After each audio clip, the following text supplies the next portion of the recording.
नमस्कार। कभी सोचा है कि एक ही दिन की सुर्खियां हमें एक देश की कितनी अलग-अलग कहानियां बता सकती हैं? आज हम 26 अगस्त 2025 की खबरों में झांकेंगे और देखेंगे कि कैसे एक ही वक्त पर चुनौतियां और उम्मीदें दोनों हमारे सामने खड़ी हैं। जरा देखिए, एक ही दिन की कहानी में दो बिल्कुल अलग पहलू। एक तरफ बाढ़ और भ्रष्टाचार की चिंताजनक खबरें हैं, तो वहीं दूसरी तरफ नई इलेक्ट्रिक गाड़ियों और बड़े बड़े अंतर्राष्ट्रीय समझौतों की उम्मीद। तो आज हम इसी विरोधाभास के पीछे की पूरी कहानी को समझेंगे। तो चलिए सबसे पहले चलते हैं सत्ता के गलियारों में और बात करते हैं राजनीति की बड़ी चालों की।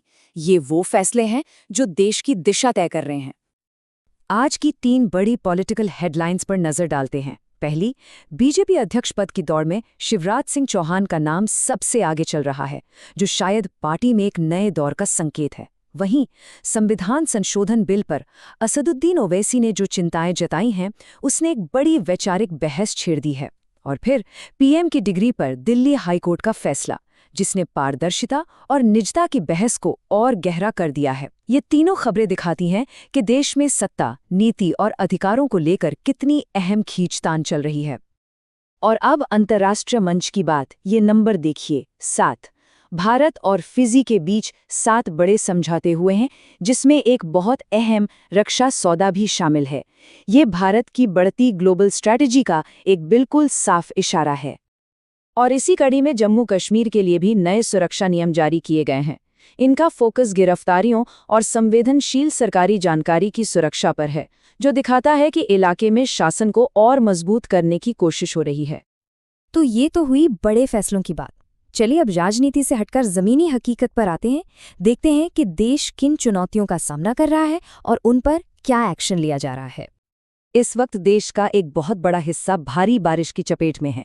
जैसा कि ये चार्ट दिखा रहा है, राजस्थान, उत्तराखंड से लेकर हिमाचल और पटना तक कई राज्यों में बाढ़ जैसे हालात बने हुए हैं। ये सिर्फ आंकड़े नहीं हैं, ये लाखों लोगों के प्रभावित जीवन की कहानी है, एक बड़ी प्राकृतिक आपदा जिससे देश जूझ रहा है। और दूसरी तरफ है भ्रष्टाचार की एक कहानी जो किसी फिल्म से कम नहीं। बंगाल शिक्षक भर्ती घोटाले में एक टीएमसी विधायक पर आरोप लगे। गिरफ्तारी से बचने के लिए उन्होंने क्या किया? सबूत मिटाने की कोशिश में अपना मोबाइल फोन ही नाले में फेंक दिया।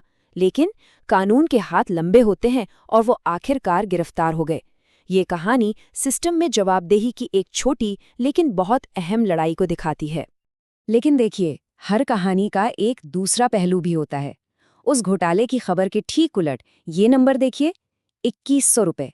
ये हरियाणा की लाडो लक्ष्मी योजना के तहत महिलाओं को दी जाने वाली आर्थिक मदद है। तो जहां एक तरफ घोटाले हैं, वहीं दूसरी तरफ लोक कल्याण की कोशिशें भी जारी हैं। चलिए अब बात करते हैं उन चीज़ों की जिनका सीधा असर आम इंसान की जेब पर पड़ता है। ये वो आर्थिक फैसले हैं जो हमारी रोज़मर्रा की ज़िंदगी को छूते हैं। दिल्ली वालों के लिए ये एक बड़ी खबर है।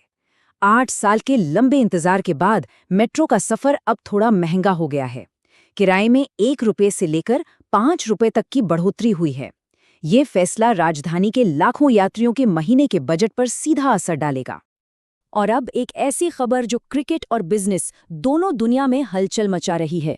ये रकम देखिए, 358 करोड़ रुपए।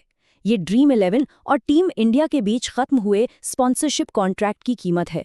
ये सिर्फ क्रिकेट की खबर नहीं, बल्कि कॉर्पोरेट जगत में बदलते आर्थिक समीकरणों की भी एक बड़ी कहानी है।